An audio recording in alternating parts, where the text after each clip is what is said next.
Gulf landowners call on Prime Minister to defer signing. Minister explains process for review of Porgera Mining Lease. And Central Dabaris take on Kimbe Cutters in their inaugural Inter-City Match. This is National EMTV News with Meriba Tulo. A very good evening. Thank you for joining us. This is Wednesday's news. One group of landowners from Gulf Province have written a letter to the Prime Minister demanding him to defer the signing of the agreement for the Gulf LNG project until legal requirements are met. They want the Prime Minister to respond by tomorrow before the signing on Friday. Michelle Stephen with this story. The Aumake Nairu Orumako Incorporated Landowner Group claim they are the rightful landowners of over 100,000 hectares of land in the Elk Antelope in Kikori electorate of Gulf Province. They claim the land boundary within the extraction site is registered in the Incorporated Planning Group or IPG, which has been approved by the Lands and Physical Planning Department in 17 August 2016. The group's managing director, Andrew Morimai, says since 2016, when Inter-Oil came to drill, the local landowners have not been consulted and involved in any decision-making. The land doesn't belong to the government. The land doesn't belong to the developers. The land belongs to our land. That's where we were born.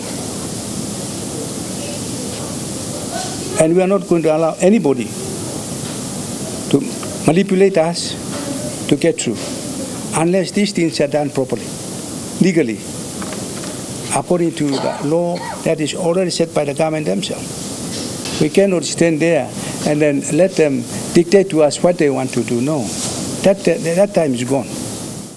Morimai says there is no need to rush the signing. We don't want to be the second hela. We want to be how we see it. We have to go forward on that, and legally, government has to complete the process of what is required through the Oil and Gas Act and Environment Act before they go ahead and sign. But while those legal implications are not attended to by the government, then answer is no. Morimai also voiced concerns that there are no proper infrastructure and development in the district yet. Chairman Apai Koivi also raised same concerns, saying they want to be involved in the Papua LNG project. Michelle Stephen, National EMTV News. Another group of landowners from Gulf also raised concerns on the signing of the Papua LNG gas project on Friday. Purari Development Association, the umbrella association representing 8 tribes from Baimuru in Gulf Province, also wrote an open letter calling on the Prime Minister to refrain from signing the Papua LNG gas project agreement. They said the government has failed to accommodate the Baimuru sub-district landowners' interest in the agreement with the developer, and the signing of the agreement will have severe implications on landowners and the state. They called on the government to defer the signing of the agreement to another time when all issues are settled by the courts. 13 postgraduate students of University of Technology who were engaged in a program that began almost 4 years ago under the Forestry Department will graduate on Friday this week. The program was funded by the European Union at a cost of 24 million kina since 2015 and will end in September this year. It is facilitated by the Food and Agriculture Organization of the United Nations in partnership with Unitec and the National Forest Industry. Head of FAO, Ken Shimizu, said there is a need to identify donors to sustain this program. FAO is the agency that received funds from European Union and facilitated the implementation of the National Project Inventory Program at the PNG University of Technology in Lae. The organization is working in partnership with Unitec, PNG Forest Research Institute, and other partners to support the rollout of this program. According to the head of FAO of United Nations, Ken Shimizu, there is a need to help support the continuation of this project in PNG. Definitely, there is a need to mobilize additional resources to complete the NFI exercise for the remaining parts of the country. The PNG Multi-Purpose National Forest Inventory Program is United Nations project on reducing carbon emissions from forests to contribute to national sustainable development in PNG. The European Union allocated 25 million kina since 2015 towards this program under the Forestry Department at Unitec for scholarships, research and academic equipment. A first piece of work we've done together with... However, according to the European Union ambassador to PNG, their support towards this program will end in September this year. It is the first time that we are able to appreciate fully the wealth and the value of Papua New Guinea forest. And we hope that by continuing with research and also associating the rural population so that they can take advantage of these natural resources and they can really develop and pursue their development aspirations. So the intention is to see how we can really work together and develop an alternative, not just logging, a viable alternative for the local population. It is still at the beginning, but it's extremely exciting, and I'm very happy that we supported this activity. The National Forest Inventory Program has also contributed in capacity building of Papua New Guineans. The first batch of 13 postgraduate students under the program will graduate at Unitec at the end of this week. Unitec's acting Vice-Chancellor Dr. Ora Renagi thanked EU and FAO yesterday for their support during the handover of forest research equipment worth of 400,000 kina. The government focus on climate change and adaptation is also very strong. And when our multilateral partners realize that there is shortage of resources to increase our knowledge in these areas, they come to fund us so that we become knowledgeable about the resources that we have. Julie Badui Owa, National EMTV News, Ley. Stephen and Elizabeth Saveke, award-winning cocoa producers of the 2018 Bougainville Chocolate Festival, have returned to Bougainville with word that chocolate makers in Australia want more of cocoa beans from Bougainville after 2 weeks in their country. The couple were in Melbourne, Australia to attend the Taste and Tell event, which is part of a wider initiative to promote PNG's expanding cocoa industry. The Savekes met with 7 companies in Melbourne who had been given 20 kilograms of their cocoa beans, which were turned into various chocolate products. During their time there, they went to the old Victorian markets to see the fresh produce section and the processes of packaging, product presentation, identification of product and its delivery. They also visited several chocolate shops, eating and observing and learning about chocolate presentation at the retail level. Here with Wednesday's news, we go for a break and be back with more of the day's stories after these messages. Stay tuned.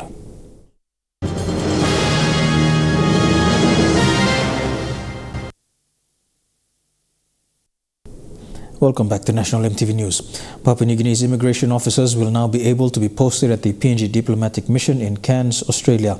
The signing of a memorandum of understanding on cooperation, cost sharing and posting immigration officers to the mission also coincided with the opening of the new office of the PNG consulate. The signing by Secretary Foreign Affairs Barbara Age and Chief Migration Officer Solomon Kantha was witnessed by the PNG High Commissioner to Australia, John Cully, Enga Governor Sepita Ipatas and Central Governor Robert Agarobe, who were in Cairns for bilateral consultations. The MOU states it will provide effective services and must be supported adequately to ensure the country's interest is promoted. The Immigration and Citizenship Authority separated from the Department of Foreign Affairs in 2010 to become a statutory authority. The MOU will allow staff from ICA to work along with officers from the department's foreign mission. Online advertising is becoming an important part of doing business, especially for small to medium entrepreneurs. But it can be more useful if entrepreneurs know how to use the different social media platforms to advertise their business. Seeing this as a need, more NGOs and government partners are providing courses for entrepreneurs as a way of introduction to online advertising. In Port Moresby today, at least 20 mothers were part of a workshop that discussed the advantages of online advertising. Conducted at the PNG Women in Business Resource Center, it was facilitated by existing partnerships with the US Embassy, including the PNG Australian governments. The workshop aimed at giving these women some understanding on how to create pages on social media that will allow them to advertise the type of products or services they provide. And as you go further down.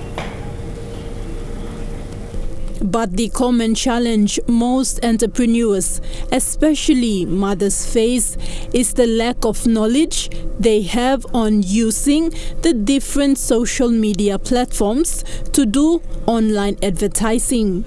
In Papua New Guinea, 80% of people in the informal sector are women, but they are limited to just selling their products in their communities or in their suburbs. Therefore, such workshops on online advertising can be encouraging for women who wish to expand their business using the digital platform. But as more entrepreneurs tap into the digital market, the risk of being charged with high internet rates in Papua New Guinea will be a constant challenge. Thekla Gunga, National EMTV News. The Australian government has increased its aid funding to Papua New Guinea with an increase of around 85 million kina. Around 1.4 billion kina will go towards Australian government initiatives. The Australian High Commission in Port Moresby says it will directly benefit the lives of Papua New Guineans. The High Commission in a media release stated that the initiatives include supporting the government of Papua New Guinea in infrastructure, electrification partnership, secondary schooling programs and health services. The increase comes as Australia tries to maintain a stronghold not only in PNG but the wider Pacific, with other Pacific Island nations also receiving increases to aid funding in the latest Australian budget. With efforts underway to review the Porgera Mining Lease and renegotiation for expansion of the Ramu Nickel project, Mining Minister Johnson Tuke provided some background to the efforts being facilitated by the Mineral Resources Authority. Whilst acknowledging the need to improve the level of benefits to landowners, Minister Tuke also called for the proper processes to be respected by all stakeholders. Mining Minister Johnson Tuke today fronted the media to explain the process currently underway in preparation for a decision on the future of two mines in the country, the Porgera mine in Enga province and the Ramu Nickel project in Madang. For the Porgera Gold project, warden hearings began this week to gauge views from landowners on their thoughts about the project, including their opinions on the current mine operator. This process, being facilitated by the Mineral Resources Authority, is in line with the proper processes, something which Minister Tuke was quick to defend. According to the mining minister, the line agencies under his responsibility will ensure that the proper processes are followed. Our department, especially MRA, is basically fulfilling its regulatory process by conducting certain of the programs within the likes of warden hearing and so on and so forth. You know that the due process will be followed, and we are the government in few weeks or so I will present a paper before NEC to determine the S&T that will take full carriage of Porgera. Managing Director of Mineral Resources Authority, Jerry Gary, was also present and explained the process currently taking place in Porgera.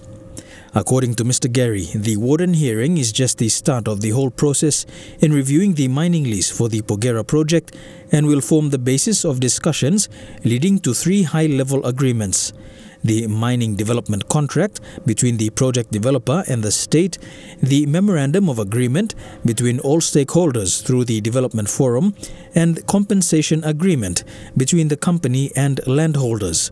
According to the head of the MRA, contrary to various reports and commentaries, the MOA process has not started as yet, with the MRA to ensure that the proper processes are followed. And we also want to assure our stakeholders in Porgera that the process of MOA has not really started yet. That will be initiated, and we will inform every stakeholder when that process will commence. With the warden hearing now underway for Porgera, the Mining Department Secretary has also reaffirmed that the state, through an appointed state negotiation team, will be appointed to negotiate for the benefits for the Porgera mine, with guidelines to be set by the National Executive Council. The outcome of those discussions and how the state negotiation team goes about negotiating the project is again subject to what our government directs us to do, and that will come out from the NEC decision. So at this stage, we're just waiting for our minister to take that submission up to NEC and for NEC to direct us on how we go about negotiating those projects. The comments from the mining minister come amidst arguments for and against the current Porgera mine operator to continue where the special mining lease is reviewed. Whilst there have been strong arguments on both sides, Minister Tuke has maintained that the decision on who will operate the mine when a decision on the SML is made will be the prerogative of the government. The government is very concerned. Government alone will make a decision.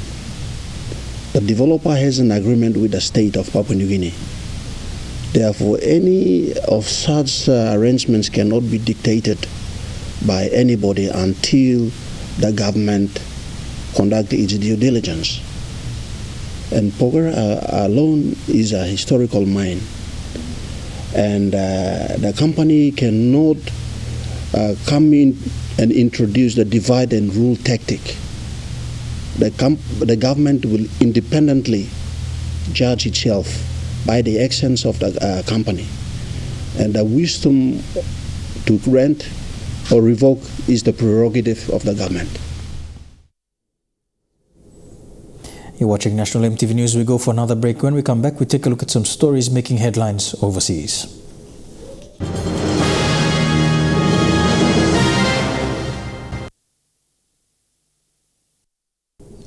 Welcome back to the news. Turning overseas now, Britain's Prime Minister Theresa May says she will ask the European Union for an extension to the Brexit negotiation period and will sit down with opposition leader Jeremy Corbyn in an attempt to break the impasse in Parliament. Corbyn welcomed May's offer of Brexit talks on Tuesday, but warned he reserved the right to try to bring the government down if it is incapable of getting a majority in the British Parliament.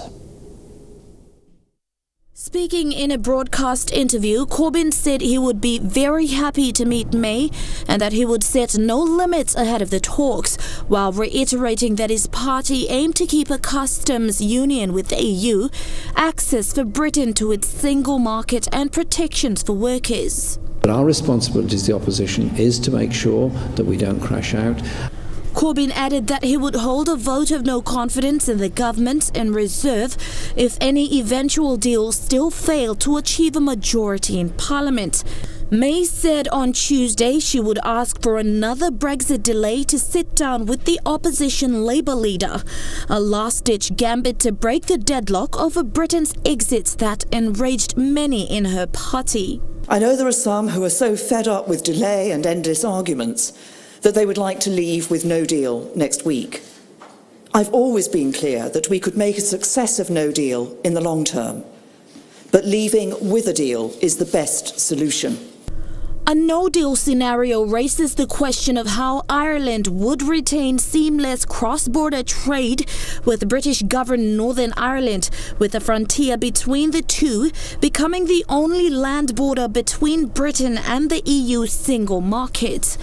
Ireland's Prime Minister Leo Varadkar says a no-deal Brexit would be difficult for Ireland and that European leaders needed to be open to any credible proposals the British government puts forward to break the deadlock. Obviously, in the event of no deal, that puts us in a difficult situation.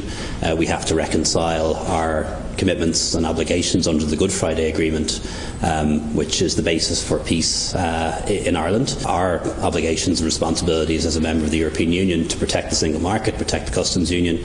Nearly 3 years since the United Kingdom voted to leave the EU in a shock referendum result, it is still unclear how, when or if it will ever indeed quit the European club it first joined in 1973.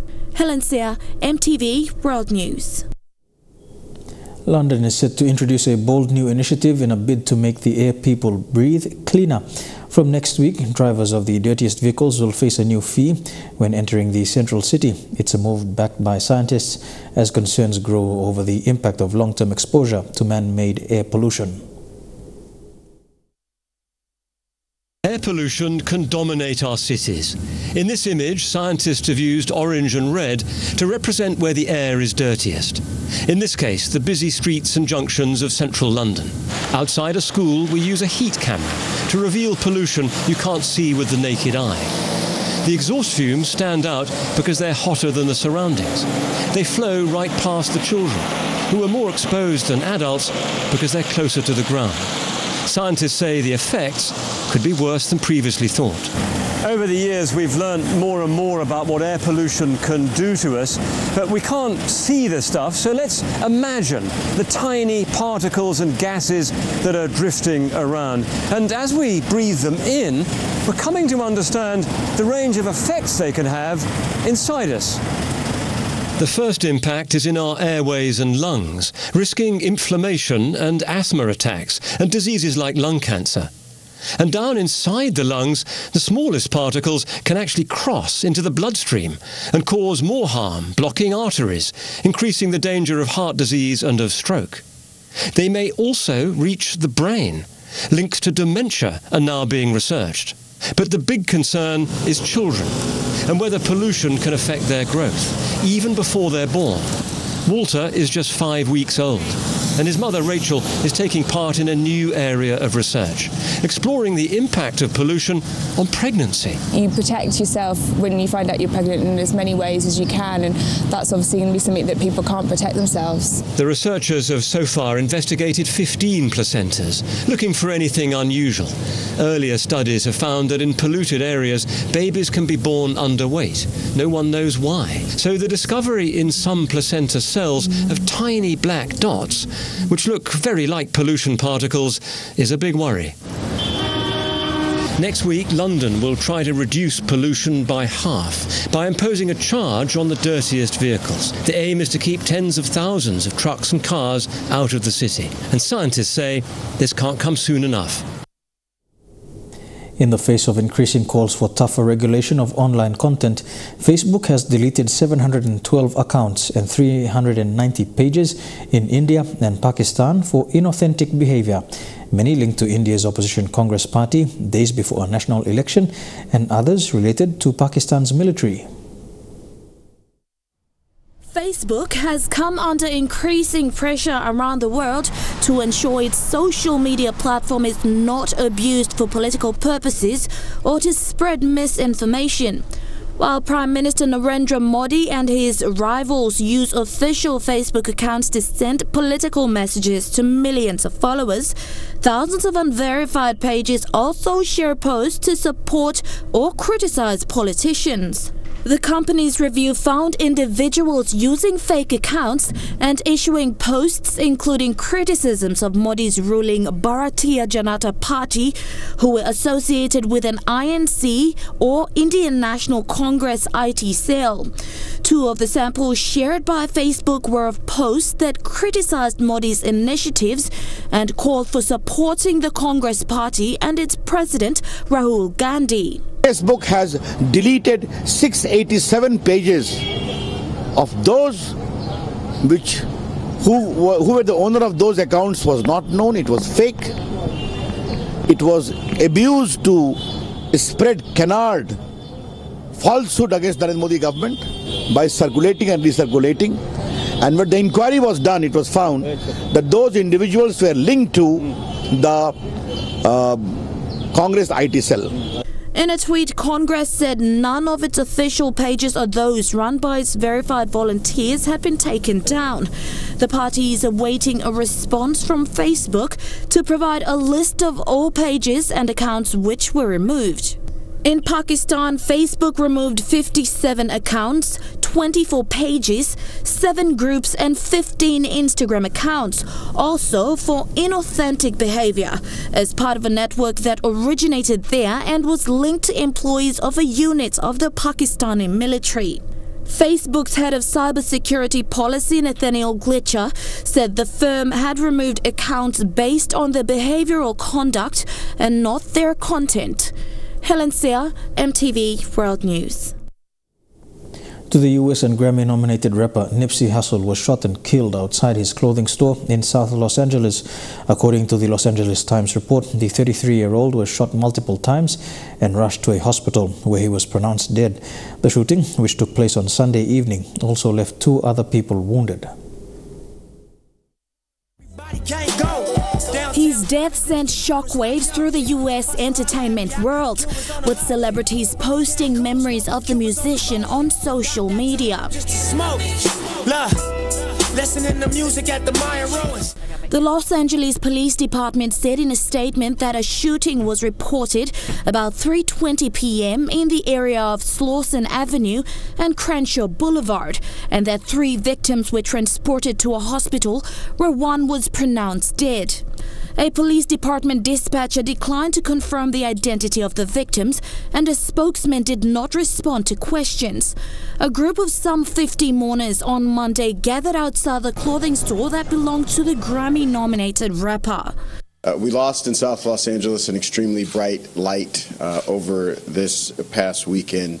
Nipsey Hussle is a shining example of the best of what we can be, and the best of what it means to seek and carry out a redemptive charge. Early Tuesday, police named 29-year-old Eric Holder of Los Angeles as a suspect in the shooting of the rapper and said he had fled the scene Sunday in a Chevy Cruze driven by an unidentified woman. We have identified him through, at this point, the available video evidence, statements, and information that we're getting from our community. And I cannot thank enough that the community is the one who is helping us solve this case. No motive has been disclosed by the police as yet.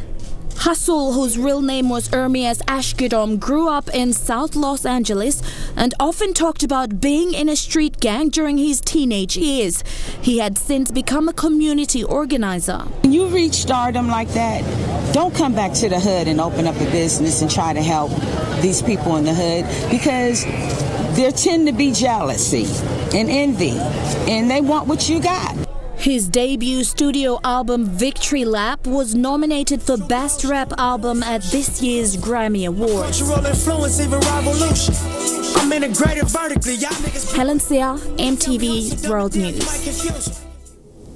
You're watching National EMTV News. We go for another break. When we come back, some sporting updates in Trukai Sports. Don't go away.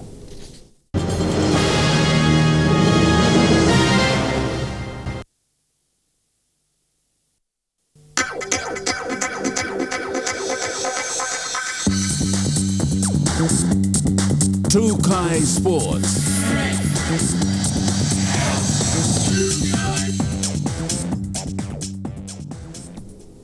Welcome to Trukai Sports. We begin with Rugby League. SPPNG Hunters coach Michael Marum is helping the Hunters players to deal with their losses while urging them not to take criticism too seriously and to concentrate on getting a win on the scorecard. The Hunters kept scoreless. The SPPNG Hunters are still winless after 4 rounds, and coach Michael Marum said yesterday at training that teams in the Intra Super Cup are out there to win at all costs. I wouldn't say it's a bad start, compared to the squad we have, the new team we have, competition staff, everyone that plays Hunters, they train twice as hard to beat us. It has become very clear over the past 4 losses that the team is lacking consistency. Despite coming close to winning, the players slack off and let their opposition win. The 4 games we lost, 2 games I thought, the one at home probably we were going to win it. Last weekend there was some good parts in that game. Our problem is just being not consistent enough. We play a good 10 minutes of football and then we get, boys get switched off for the other 30 or 20 minutes. The losing feeling among the players is also worrying, even for the staff. But coach Michael Marum is urging the team to remain positive to take on the remaining rounds of the competition. That losing feeling is still within this team. We're trying to mentally, assist them, as players, and even us coaching staff. So that's just mentally we have to be, we have to be positive about everything we're doing now. So yeah. With consistent criticism by the public and the overwhelming pressure on the team to win, the players are exposed to these criticisms. But Coach Marum is urging the players not to take the criticisms to heart and concentrate on their training for the season. There's a lot of people talking at the back, saying all sorts of things to them. But these are the boys that are putting in the effort week in, week out, whether training or game day. So, but they just be really positive about the weekend's game. Yeah. Fidelis Sukina, National EMTV Sports. Changes to the SPPNG Hunters over the past 4 rounds are still slow to bring in results, but there are some promising combinations coming out of the changes in the spine, with the style of play expected by the coach slowly taking shape.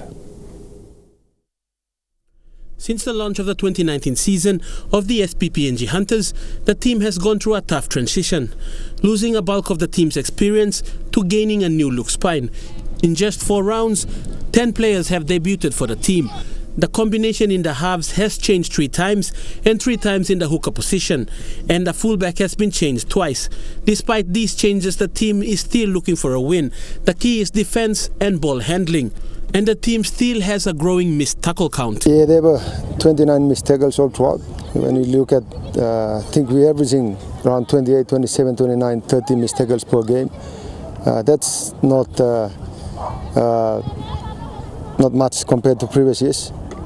But again, just the efforts of all the boys there. So the Hunters' main problem is slowing down the play the ball.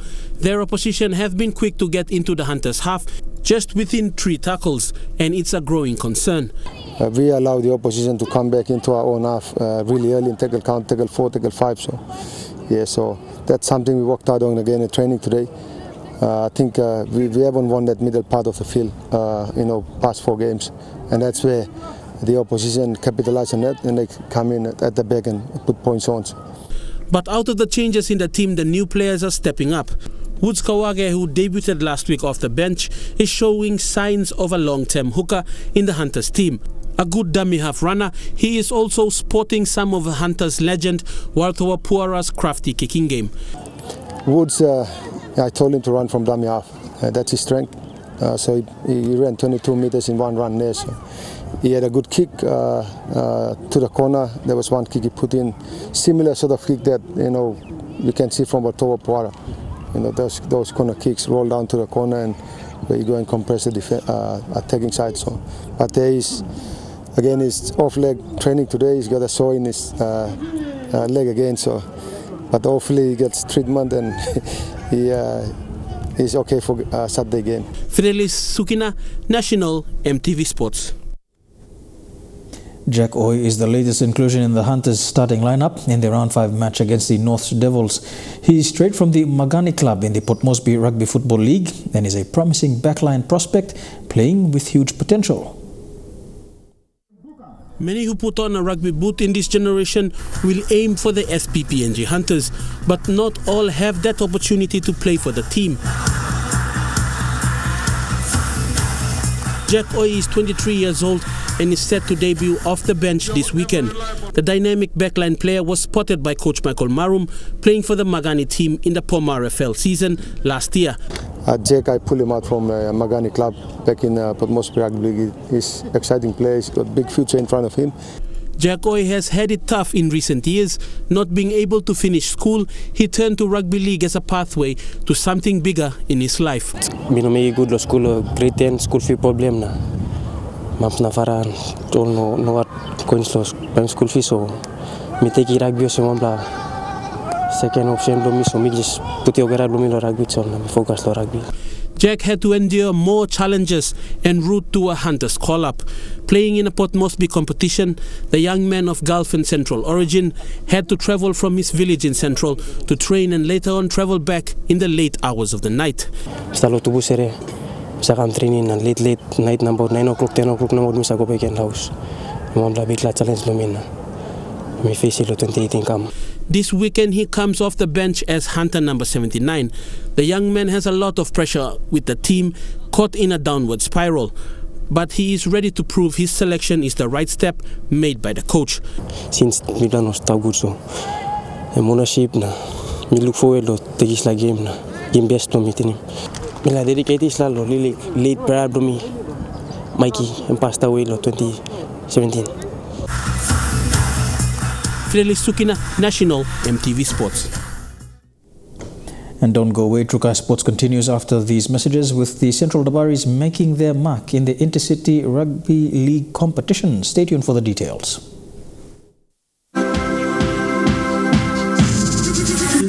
Trukai Sports. Welcome back to Trukai Sports. Central Province will once again make an appearance in Kimbe this Sunday after their winning performance at the 2017 PNG Games. This time, a rugby league team, Central Dabaris, will don their famous colours to represent the province in their first match against the Kimbe Cutters in the Inter-City Cup. The team received their jerseys from sponsor Vitis Industries today.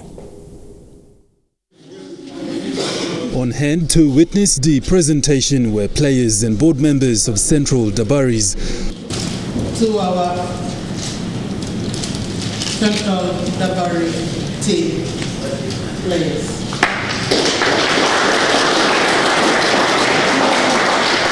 Vice Chair Lady and sponsor Vicky Mosin acknowledged the hard work of the players, coach Chris Enara and support staff. To give chance to every individual, okay? It doesn't matter that we got 17 players to represent us, but all of you 33 players will represent Central Dabaris, okay? You will not be left out. So that is the arrangement that we have done for you. Since the establishment of the board, raw talents were identified, and after all the formalities, the boys from Central Province will now play their first match against Kimbe Cutters this Sunday at the Sasindran Mutaville Stadium in Kimbe. This coming Sunday is our first game, and it's the first time for our youth to represent us on the field in Kimbe. This is home and away games. Sponsor Vicky Mosin says it's not just about sponsoring the team, it is about providing opportunities for youths and at the same time promoting the sport of rugby league. In a recent interview, Captain Adam Korave and Coach Chris Enara had this to say about their first match in Kimbe. The team itself, it's pretty, well planned, so both from left to right edges, we have a flair which we've got good attacking power, but we don't know what Kimbe will offer. It's nothing different for me. Like I said earlier, I'm pretty humble and happy to lead the boys. It's not my first time to do this, but it's like I've done it many times. Godwin Eki, National EMTV Sports. The Oceania Cup and the Great Britain Tour are set to generate a substantial outcome for PNG. The spotlight will be on the PNG LNG Kumuls as the Great Britain Tour ends here in Port Moresby. With the match between PNG and Great Britain to be shown throughout Australia, New Zealand, the Pacific and the United Kingdom, this gives the country the opportunity to showcase not only the type of football and fans we have, but also our different cultures. Rugby league in this part of the world rides the crest of a wave. Showcasing this stadium, Port Moresby and PNG to the world, generating tourism and further business opportunities that we want to bring to a top-tier matches here more often in the future.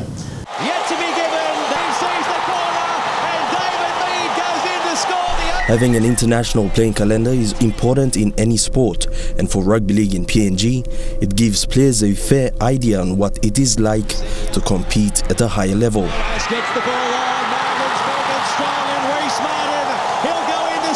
The world-class facilities at the Oil Search National Football Stadium have also added credibility to the sport in hosting matches in the country.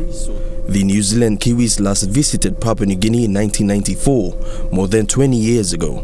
With new competitions and tours and the availability of high-standard facilities in PNG, New Zealand Chief Executive Officer Greg Peters says the Kiwis might visit PNG next year. All going well, and with the support of some people in this room and others, we hope that will change in 2020 and the Kiwis can come back and visit Papua New Guinea for the first time in many years. There has been a massive increase in Pacific Island players in the NRL. The Rugby League International Federation is working hard to bring about the reality and embrace and respect the position of Pacific Island countries. Pacific Island, or the Pacific Islands in Rugby League internationally. I've been on record in New Zealand as saying without Pacific Islanders we wouldn't have a game, and that's absolutely the truth. Elijah Levet, National EMTV Sports.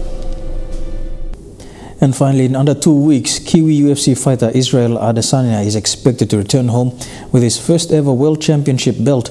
UFC stars around the globe have been quick to pin the favourites tag on Adesanya ahead of his interim title fight in the US against an American opponent.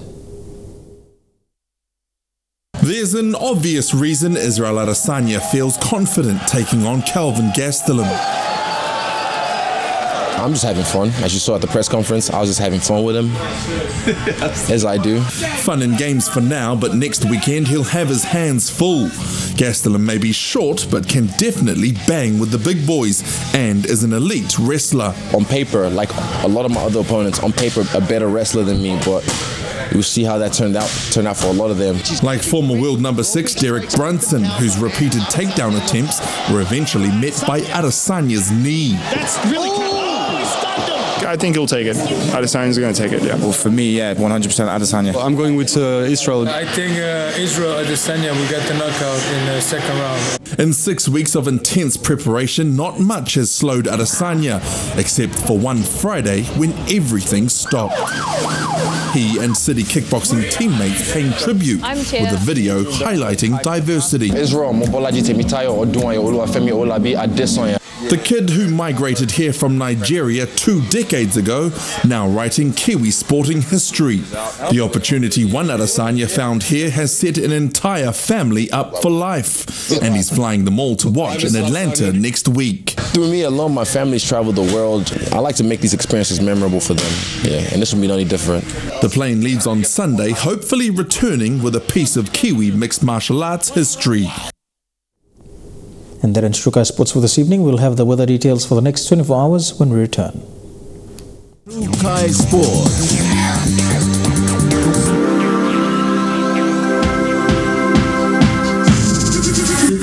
True Kai Sports. The weather details were proudly brought to you by Dulux, celebrating 50 years in PNG and the only paint made in PNG.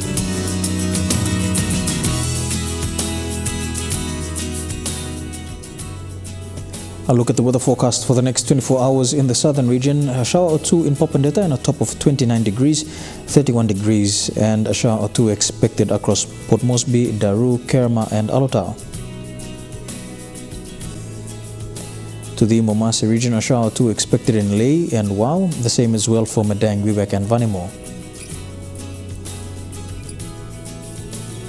To the New Guinea Islands region, some showers expected in Lorengau and Kimbe, showers and thunderstorms expected in Kavieng, Kokopo, Rabaul, and Buka. And in the Highlands region, all the major centres, Mount Hagen, Goroka, Kundiawa, Mendi, and Wabed can expect a shower or two over the next 24 hours.